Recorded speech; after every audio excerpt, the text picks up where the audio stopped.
ఇంకొక భక్తుడు ఏం అడుగుతున్నారంటే 6 రకాలైన చక్రాలు ఉండి వివిధ వర్ణాలతో ఉన్నాయి. రొమ్ముకేమో కుడి ప్రక్కన కేంద్రానికి 2 అంగుళాల దూరంలో హృదయం ఉంటుందంటారు. ఆ హృదయం చూస్తేనేమో నిరాకారము, దానికో రూపాన్ని మేము ఊహించుకొని దాని మీద మేము ధ్యానం చేయాలా అని అడుగుతున్నారు. అయితే స్వామి ఏమంటున్నారు, ఏం అవసరం లేదు, అవన్నీ నువ్వు ఊహించుకోవాల్సిన అవసరం లేదు. ఆధ్యాత్మిక హృదయం ఇక్కడ ఉంది, ఇలా ఉంది, ఆ వర్ణంలో ఉంది, ఈ ఈ రకమైన ఏదో చక్రాలు ఉన్నాయి, ఇవంతా అవసరం లేదు. నువ్వు కేవలం నేనెవరు అని విచారం ఒక్కటి చేస్తూ ఉండు అంటున్నారు. ఎందుకంటే గాఢ నిద్రలోనూ జాగ్రత్త అవస్థలోనూ ఏదైనా జరిగింది అనుకుందాము, రెండు ఒక్కటే అయినా సరే గాఢ నిద్రలు ఏదైనా జరిగితే దానికి మనం ప్రభావితం కాము. అదే జాగ్రత్త అవస్థలో అయితే దానివల్ల సుఖమో దుఃఖమో మనం పొందుతాం కదా. అయితే మనకి ఇక్కడ ఏం తెలుసు, మనకి ఆత్మ అంటే సత్యనిత్య ఆనందం, మన సహజ స్థితి, సహజ ఆనంద స్థితి, ఇవన్నీ మనకి తెలుసు.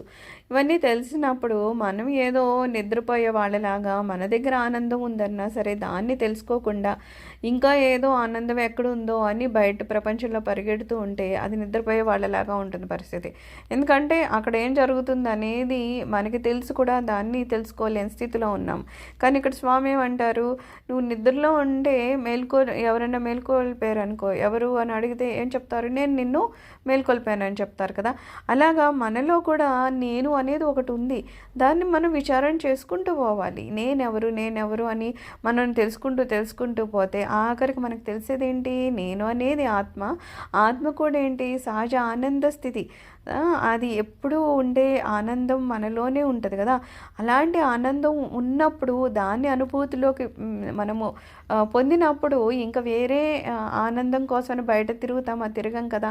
అందుకని స్వామి అంటారు, నిన్ను నువ్వు తెలుసుకో. ఎప్పుడైతే నువ్వు తెలుసుకున్నావో, ఎప్పుడైతే ఆ ఆనందాన్ని నువ్వు అనుభవంలోకి తెచ్చుకున్నావో అప్పుడు నీకు దుఃఖం అనేది ఎక్కడ ఉంటుంది, వాటినన్నింటినీ వదిలేస్తావు కదా అంటున్నారు. అయితే ఈ విచారణ చేయడం కోసమని మనం ఏదో మన ఆధ్యాత్మిక హృదయం మీద ధ్యాస పెట్టాలా, అగ్నిచక్రం మీద ధ్యాస పెట్టాలా, ఇలా ఎక్కడ ధ్యాస పెట్టాలా అనే దాంతో సంబంధం లేదంటున్నారు. కేవలం నువ్వు చేయాల్సిందల్లా ధ్యాస పెట్టడమే. అది కూడా దేని మీద, నేనెవరు అనే దాని మీద ఎప్పుడు ఆలోచిస్తూ ఉండాలి. నేనెవరు ఆత్మ గురించి ఎప్పుడు మనం ఆలోచిస్తూ ఉంటే మనం ఏదో సమయంలో దాన్ని అనుభూతిలోకి తెచ్చుకుంటాం. అప్పుడు మనకి అర్థమవుతుంది ఆ సహజానంద స్థితి ఎంత అందంగా ఉంటుంది అని. ఎందుకు దేని మీద ధ్యాస పెట్టాల్సిన అవసరం లేదంటే స్వామి ఏమంటారు, మన లోపల ఉంది, బయట ఉన్నది కూడా ఒకటే. ఆత్మ మన లోపల ఉంది, విశ్వంతా వ్యాపించింది. సో కొత్తగా ఏదో ఉంది అనడానికి లేదు, అలా అనేవి లేదు అనడానికి లేదు. అంతటా ఒకటే అయినప్పుడు నువ్వు మళ్ళా ఎక్కడ నేను ధ్యాస పెట్టాలి, దేని మీద ఆలోచించాలి అలా ఏం అవసరం లేదు. కేవలము నువ్వు నేనెవరు అనే ఆలోచన మాత్రం చేస్తూ ఉండు అని చెప్తున్నారు. ఇంకొకటి ఏంటి, అక్కడ మన హృదయం మీద ధ్యానం చేస్తే కనుక మన సహజ కదలికలే ఉంటాయో అవి కొంచెం నిశ్చలంగాను నిష్క్రియంగాను ఉంటాయి. ఎక్కువ కదలికలు అవి లేకుండా చంచలంగా లేకుండా ఉంటాయి కదా.